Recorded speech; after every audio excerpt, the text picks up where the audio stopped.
Élu, Dieu prépare quelque chose de grand pour toi, reste vigilant.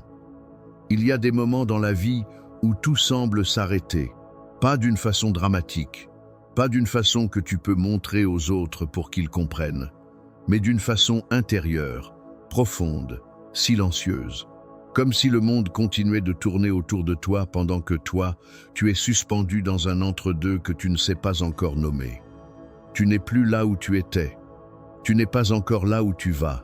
Et dans cet espace étrange, inconfortable, parfois douloureux, tu te poses une question que tu n'oses peu, pas dire à voix haute. Est-ce que Dieu m'a oublié? La réponse est non. La réponse a toujours été non.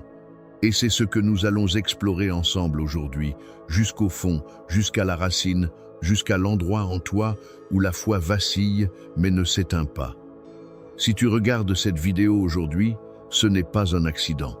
Dans le voyage des âmes éveillées, il n'existe pas de coïncidence. Chaque rencontre, chaque texte, chaque parole qui trouve son chemin jusqu'à toi au bon moment, c'est une invitation. Une invitation à voir ce que tu n'arrivais pas encore à voir seul. Et aujourd'hui, l'invitation est celle-ci. Regarde ce qui se passe vraiment dans ta vie en ce moment. Pas ce qui semble se passer. Pas ce que les apparences racontent. Ce qui se passe vraiment dans les profondeurs, là où Dieu travaille en silence depuis bien plus longtemps que tu ne le réalises. Parce que Dieu prépare quelque chose de grand pour toi. Et ce message, tu as besoin de l'entendre aujourd'hui. Commençons par parler de l'attente, parce que c'est là que beaucoup d'entre vous se trouvent en ce moment, dans l'attente. Dans ce territoire inconnu entre la prière et l'accomplissement, entre la semence et la récolte, entre le rêve et sa manifestation dans le monde réel, et l'attente fait mal. L'attente met à l'épreuve. L'attente pose des questions auxquelles tu n'as pas encore de réponse. Pourquoi est-ce que ça prend autant de temps? Pourquoi d'autres semblent avancer quand toi tu stagnes? Pourquoi les portes se ferment encore et encore? Pourquoi les efforts que tu fournis ne semblent pas produire les résultats que tu espérais? Pourquoi la prière semble parfois monter vers un ciel de plomb, sans écho, sans réponse visible, sans signe clair que quelqu'un là-haut t'entend? Ces questions sont humaines, elles sont légitimes. Et le fait de les poser ne fait pas de toi quelqu'un de faible dans la foi. Au contraire, ce sont les questions que posent ceux qui prennent leur relation avec le divin au sérieux. Ce sont les questions de quelqu'un qui croit vraiment, précisément parce qu'il attend vraiment quelque chose. Mais voici ce que tu dois comprendre sur l'attente divine. Ce n'est jamais du vide. Ce n'est jamais de l'abandon. Ce n'est jamais une punition. L'attente divine est un atelier, un laboratoire sacré, un espace de transformation que tu ne peux pas encore voir de l'intérieur, mais que tu reconnaîtras avec clarté absolue une fois que tu en seras sorti. Pense à un arbre fruitier.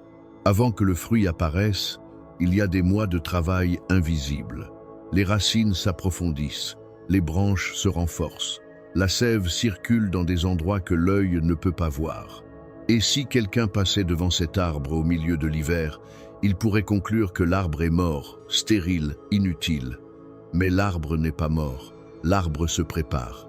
Et quand le printemps arrive, quand le moment est juste, la floraison est soudaine, abondante, magnifique. Et ceux qui n'ont pas vu le travail invisible de l'hiver sont éblouis par la beauté du résultat. Tu es cet arbre en ce moment. Et ton hiver n'est pas la fin de ton histoire, c'est la préparation de ta floraison. Parlons maintenant des épreuves, parce que si Dieu prépare quelque chose de grand pour toi, il y a quelque chose que l'histoire sacrée nous enseigne avec une cohérence absolue. Les grandes missions sont précédées de grandes épreuves. Ce n'est pas cruel, ce n'est pas arbitraire. C'est une loi spirituelle aussi réelle que la loi de la gravité. Joseph a été vendu par ses propres frères, jeté dans un puits, réduit en esclavage, emprisonné injustement pendant des années. Et c'est de là qu'il est sorti pour devenir le second homme le plus puissant d'Égypte, sauvant des millions de vies pendant la famine.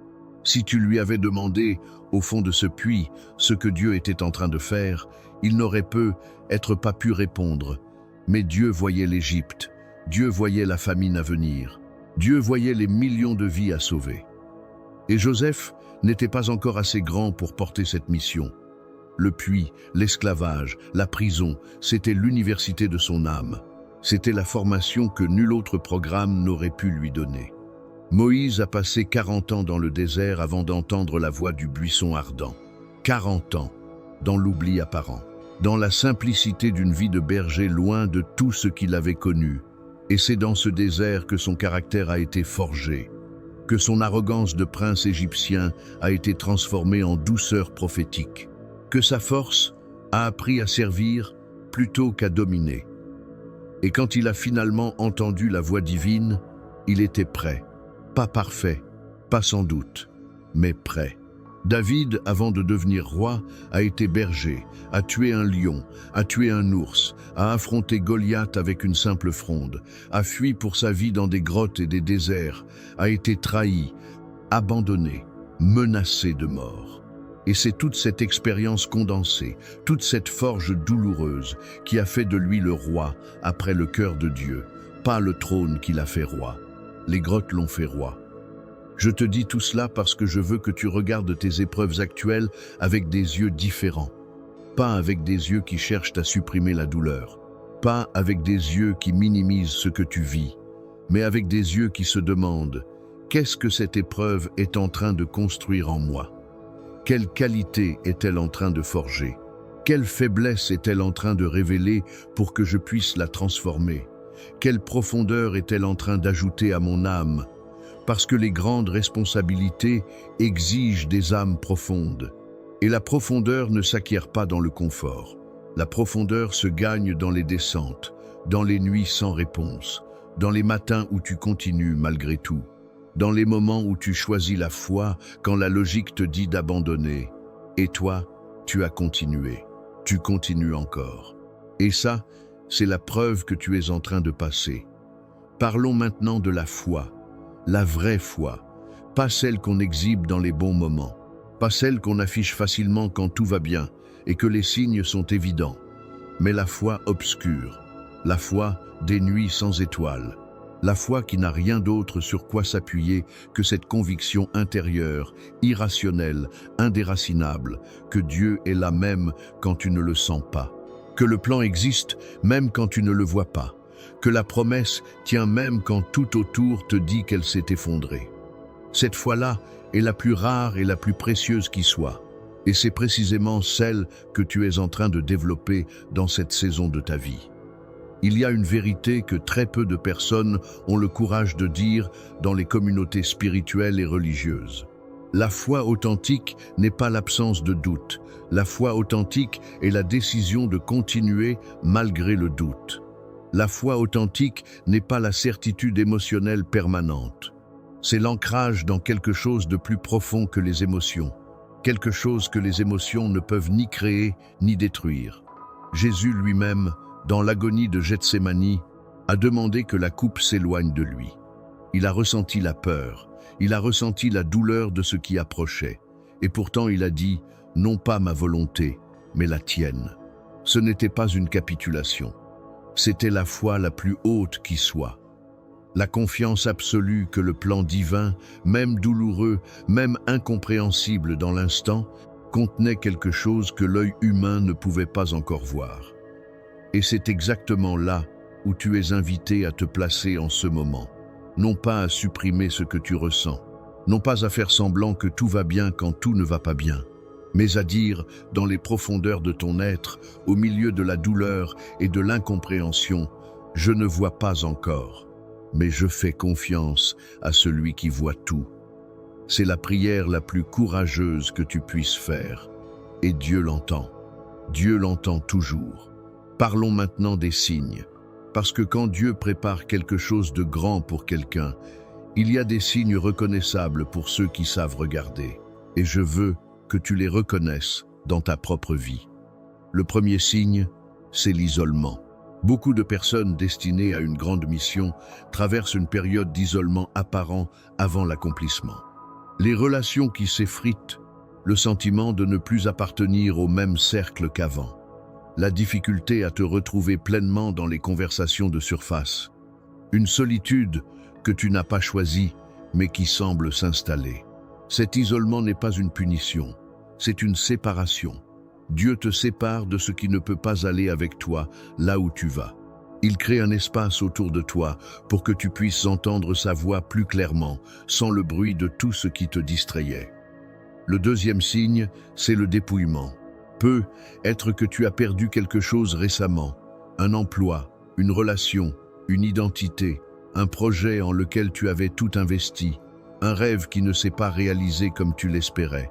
Et tu as interprété cette perte comme un échec, comme une fermeture, comme la preuve que tu n'étais pas sur le bon chemin. Mais le dépouillement divin n'est pas un échec, c'est un élagage. Le jardinier coupe les branches mortes, non pas pour tuer l'arbre, mais pour que l'énergie de l'arbre se concentre là où elle produira du fruit. Ce que tu as perdu n'était peut être pas fait pour toi, ou peut être que la façon dont tu le portais t'empêchait de recevoir quelque chose de plus grand. Le troisième signe, c'est la soif profonde. Un désir qui ne se laisse pas satisfaire par les choses ordinaires. Une faim intérieure qui dépasse le matériel, le social, le superficiel. Une aspiration à quelque chose de plus grand, de plus vrai, de plus significatif que ce que tu vois autour de toi. Cette soif n'est pas de l'insatisfaction pathologique, c'est une boussole divine. Elle te montre la direction de ta mission. Elle te dit que tu n'es pas fait pour le médiocre. Elle te dit que quelque chose en toi sait que tu es venu ici pour plus que ça. Le quatrième signe, c'est la résistance. Plus la mission est grande, plus la résistance qui précède son déploiement est forte. Si tu rencontres des obstacles à répétition, si les portes se ferment, si les circonstances semblent travailler contre toi, si les oppositions arrivent de partout, cela peut indiquer non pas que tu es sur le mauvais chemin, mais que tu es sur le bon chemin. L'ennemi de ton âme n'obstrue pas les chemins qui ne mènent nulle part. Il obstrue les chemins qui mènent à l'impact. Le cinquième signe, c'est la paix inexplicable.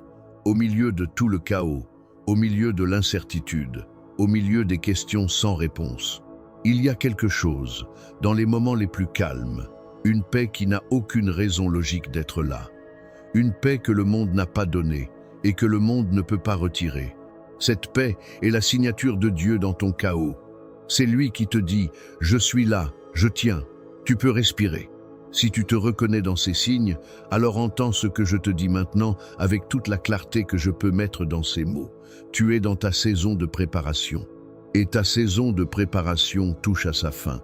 Pas parce que je le sais avec une certitude prophétique sur ta vie spécifique, mais parce que la préparation a toujours une fin. Et ceux qui tiennent jusqu'au bout sont ceux qui voient la promesse accomplie. Tiens, s'il te plaît, tiens, parlons maintenant de la vigilance. Parce que c'est le mot que j'ai mis dans le titre de cette vidéo, et ce n'est pas un hasard. Rester vigilant dans la saison de préparation, c'est crucial. Et la vigilance dont je parle a plusieurs dimensions. La première dimension de la vigilance, c'est garder ton cœur pur. Dans les moments d'attente difficiles, dans les moments d'épreuve intense, il y a des tentations très humaines qui surgissent. La tentation de l'amertume, de te fermer, de devenir cynique, de décider que le monde est injuste, que Dieu est sourd, que les autres ont de la chance et pas toi. Et si tu laisses l'amertume s'installer, elle ne fermera pas seulement ton cœur à la douleur, elle le fermera aussi à la bénédiction. Parce qu'un cœur fermé ne peut rien recevoir. Garde ton cœur ouvert, garde-le tendre malgré les coups, garde-le capable d'espérer, de pardonner, de recommencer. C'est l'acte spirituel le plus difficile et le plus important que tu puisses accomplir dans cette saison. La deuxième dimension de la vigilance, c'est prendre soin de toi pendant l'attente. Beaucoup de personnes, dans la saison de préparation, font l'erreur de mettre leur vie entière en pause, en attendant que la grande chose arrive. Elles arrêtent de prendre soin d'elles-mêmes. Elles arrêtent de se nourrir spirituellement, physiquement, émotionnellement. Elles survivent en mode minimal, en attendant que les choses bougent. Mais ce n'est pas ce que Dieu te demande. Ce qu'il te demande, c'est de t'épanouir là où tu es, de faire du bien là où tu te trouves, de grandir dans la graine avant de grandir dans l'arbre. Ce que tu construis en toi pendant l'attente, c'est ce avec quoi tu porteras la mission quand elle arrivera. La troisième dimension de la vigilance, c'est rester attentif aux petits mouvements. Parfois, Dieu ne parle pas dans le tonnerre. Parfois, il parle dans le souffle léger. Et si tu es trop concentré sur l'attente du grand événement spectaculaire, tu pourrais manquer les petits signes, les petites ouvertures, les petites rencontres, les petites inspirations qui sont les premières étapes vers l'accomplissement. Reste attentif, reste sensible. Chaque porte qui s'entr'ouvre légèrement mérite ton attention. Chaque intuition douce mérite d'être explorée. Chaque rencontre apparemment anodine mérite que tu te demandes pourquoi elle se passe maintenant. La quatrième dimension de la vigilance, c'est protéger ta vision. La vision que Dieu a déposée dans ton cœur est précieuse. Elle est fragile dans ses premiers stades. Et il y aura des gens, peut-être même des gens bien intentionnés, qui vont te dire que tu rêves trop grand, que c'est irréaliste, que tu devrais être plus pratique, que ce n'est pas pour toi. Protège ta vision, ne la soumets pas au vote populaire. Ne la donne pas à juger à des personnes qui n'ont pas eu accès à ce que Dieu t'a montré dans tes moments les plus intimes. Ta vision appartient à toi et à Dieu. Nourris-la, cultive-la, et choisis soigneusement à qui tu la confies. Parlons maintenant de quelque chose que j'ai envie de nommer avec beaucoup de douceur, mais avec une clarté totale. La comparaison, ce poison silencieux qui détruit la foi de tant d'âmes en préparation. Quand tu regardes autour de toi et que tu vois d'autres personnes qui semblent recevoir leur bénédiction, qui semblent t'avancer, qui semblent t'obtenir ce pour quoi tu pries encore, quelque chose en toi se contracte, une douleur subtile, un questionnement, une petite voix qui dit « Pourquoi eux et pas moi? Pourquoi maintenant pour eux et pas encore pour moi ?» Cette voix est humaine, elle est compréhensible, mais elle ne dit pas la vérité, parce que tu compares ton intérieur à l'extérieur des autres. Tu compares ce que tu ressens dans les coulisses de ta vie à ce que les autres montrent sur leur scène. Et c'est une comparaison fondamentalement injuste et fondamentalement fausse. Tu ne sais pas ce que les autres ont traversé en silence pour arriver là où ils sont. Tu ne sais pas quelle est la profondeur de leur douleur derrière leur sourire. Tu ne sais pas ce qu'ils ont sacrifié, ce qu'ils ont perdu, ce qu'ils ont souffert dans les chapitres de leur vie que personne n'a vu. Et surtout, tu ne sais pas ce que Dieu prépare pour toi que personne d'autre ne peut recevoir, parce que personne d'autre n'est toi. Ta mission est sur mesure, ta bénédiction est sur mesure, et le timing de ta bénédiction est sur mesure. Ce n'est pas parce que tu mérites moins. C'est parce que ce qui te revient nécessite une préparation que nul autre chemin ne pouvait te donner. Arrête de regarder la table des autres.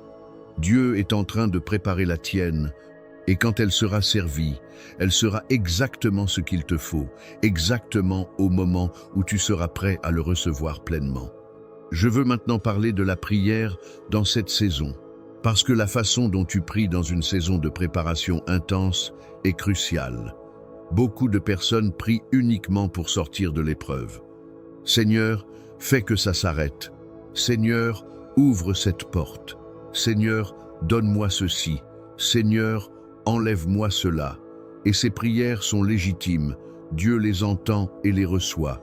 Mais il y a une prière plus profonde, une prière qui change non seulement les circonstances, mais qui te change toi. Et cette prière ressemble à ceci. Seigneur, montre-moi ce que tu veux que j'apprenne ici. Montre-moi qui tu veux que je devienne à travers ceci. Donne-moi non seulement la sortie, mais la sagesse. Donne-moi non seulement la bénédiction, mais la capacité de la porter. Cette prière transforme l'épreuve. Elle la transforme de prison en école, de punition en formation, de fin en transition. Et elle aligne ton cœur avec le cœur de Dieu d'une façon qui accélère souvent la délivrance, parce que tu n'es plus en résistance contre le processus. Tu coopères avec lui, prie avec persistance. La parabole de la veuve et du juge injuste n'est pas là pour te dire que Dieu est un juge injuste qu'il faut harceler. Elle est là pour te dire que la persistance dans la prière est une vertu spirituelle. Que revenir encore et encore, ne pas abandonner, ne pas conclure que le silence est un non définitif, c'est une forme de foi en action. Prie encore. Prie différemment si la même prière s'est essoufflée. Prie avec tes larmes quand tu n'as plus de mots. Prie avec ton souffle quand tu n'as plus de larmes. Mais prie, continue de prier. Et en même temps, apprends à prier avec gratitude, même avant de voir la réponse. C'est peu, être la discipline spirituelle la plus puissante qui existe. Remercier Dieu pour ce qui n'est pas encore visible. Louer avant de voir la délivrance. C'est l'acte de foi ultime. C'est dire à l'univers entier: je suis tellement sûr que mon Dieu tient sa promesse que je le remercie déjà. Et cette gratitude anticipe ouvre des portes que la supplication seule ne peut pas ouvrir. Parlons maintenant de la mission elle-même, parce que c'est vers cela que tout pointe. C'est pour cela que tu passes par tout ce que tu passes. Il y a quelque chose que tu es venu faire ici, pas seulement survivre, pas seulement t'installer confortablement, pas seulement occuper de l'espace. Tu es venu avec une empreinte à laisser, un impact à avoir. Des vies à toucher d'une façon que seule ton âme particulière, avec ton histoire particulière, avec tes blessures particulières transformées en sagesse, peut toucher. Et cette mission, tu la présentes déjà. Tu la pressens dans cette soif dont nous parlions.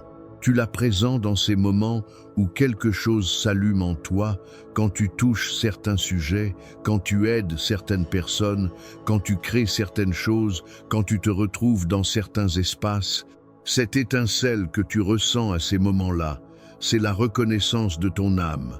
C'est ton être profond qui dit « Oui, c'est pour ça que je suis là. Nourris cette étincelle, protège-la, suis-la. » Même si tu ne vois pas encore la forme complète de ta mission, même si tu ne peux pas encore tout planifier, même si les contours restent flous, commence à marcher dans la direction de cette étincelle. Parce que la clarté vient rarement avant l'action. La clarté vient le plus souvent pendant l'action. C'est en marchant que le chemin se révèle. Et sache ceci, ta mission n'est pas quelque chose que tu vas inventer. Elle est quelque chose que tu vas découvrir. Elle est déjà là, en toi, inscrite dans la façon dont tu as été conçu, dans les dons que tu portes, dans les expériences que tu as vécues, dans les douleurs que tu as traversées et qui t'ont rendu capable de comprendre et d'accompagner d'autres êtres humains dans leur propre traversée. Tout ce que tu as vécu a été matière première, et Dieu est en train de faire quelque chose de magnifique avec cette matière. Je veux maintenant te parler directement, toi qui regardes cette vidéo en ce moment, toi qui portes quelque chose de lourd depuis un moment, toi qui te demandes si ça vaut encore la peine de tenir, toi qui as prié sans voir de réponse, toi qui as cru et qui a quand même été éprouvé, toi qui es fatigué d'une fatigue que les vacances ne guérissent pas et que le sommeil ne répare pas, toi qui portes une vision que personne autour de toi ne semble comprendre encore, je veux te dire quelque chose. Ce que tu traverses n'est pas sans raison. Ce que tu portes n'est pas trop lourd pour toi, même si ça l'a semblé par moments. Ce que tu attends n'est pas une illusion. Et tu n'es pas oublié. Dieu n'oublie pas les âmes qu'il a appelées. Il ne commence pas une œuvre pour l'abandonner à mi-chemin. Il ne dépose pas une vision dans un cœur pour laisser cette vision mourir en poussière. Ce qu'il commence, il l'accomplit. Et la preuve que ton histoire n'est pas terminée, c'est que tu es encore là, que tu cherches encore, que tu crois encore, même si cette foi ressemble certains jours à un fil ténu plutôt qu'à un câble solide. Ce fil ténu est suffisant. Ce fil ténu, il l'a utilisé pour tenir des âmes bien plus éprouvées que toi, et il le tient encore. Il te tient encore. Les bénédictions qui s'approchent de toi en ce moment sont proportionnelles aux épreuves que tu as traversées. Ce n'est pas une formule magique, c'est une réalité spirituelle. L'ampleur de ce que tu vas recevoir est en rapport direct avec la profondeur de ce que tu as traversé. Et si tu as traversé des choses profondes, si tu as pleuré des larmes que tu ne montres à personne, si tu as porté des nuits que personne ne connaît, alors prépare-toi. Prépare-toi à recevoir quelque chose que tu n'aurais pas pu imaginer dans tes meilleurs rêves. Parce que Dieu ne fait pas les choses à moitié pour ceux qui lui font confiance jusqu'au bout. Il ne donne pas des miettes à ceux qui ont tenu dans le désert. Il donne la terre promise, il donne l'abondance. Il donne au-delà de ce qu'on a demandé, au-delà de ce qu'on a osé espérer, au-delà de ce que la logique humaine aurait pu calculer. Et cette abondance ne sera pas seulement pour toi. Parce que les personnes que Dieu prépare grandement ne sont pas préparées seulement pour leur propre confort. Elles sont préparées pour servir, pour porter de la lumière dans des endroits obscurs, pour ouvrir des chemins que d'autres suivront, pour témoigner d'une façon qui donnera de la force à des âmes que tu ne connais pas encore et qui ont besoin de ton histoire pour continuer leur propre chemin. Ton témoignage va libérer des captifs. Ton histoire va redonner espoir à des désespérés. Ta résilience va devenir le modèle de quelqu'un qui est en train de décider s'il tient ou s'il abandonne. Et c'est pour ça que l'ennemi a tout fait pour t'arrêter. C'est pour ça que les résistances ont été si fortes. Parce que ce qui vient à travers toi est trop important pour ne pas être combattu. Mais le combat est presque fini. La percée approche. Continue encore un peu. Reste vigilant. Garde les yeux ouverts sur les petits signes. Garde le cœur ouvert à la grâce qui se présente sous des formes inattendues. Garde l'oreille attentive à la voix douce qui te guide pas à pas. Garde la foi, cette foi têtue, irrationnelle, magnifique, qui est ta plus grande force dans cette saison. Et surtout, souviens-toi de ceci. Tu n'as pas été choisi pour cette saison parce que tu es parfait. Tu n'as pas été appelé parce que tu n'as jamais douté, jamais trébuché, jamais faibli. Tu as été choisi précisément comme tu es, avec tes fragilités et tes forces, avec tes cicatrices et ta lumière, avec tes doutes et ta foi obstinée. Parce que c'est exactement ce dont la mission a besoin. Pas quelqu'un d'invulnérable, quelqu'un d'authentique, quelqu'un qui a traversé le feu et peut en témoigner avec vérité.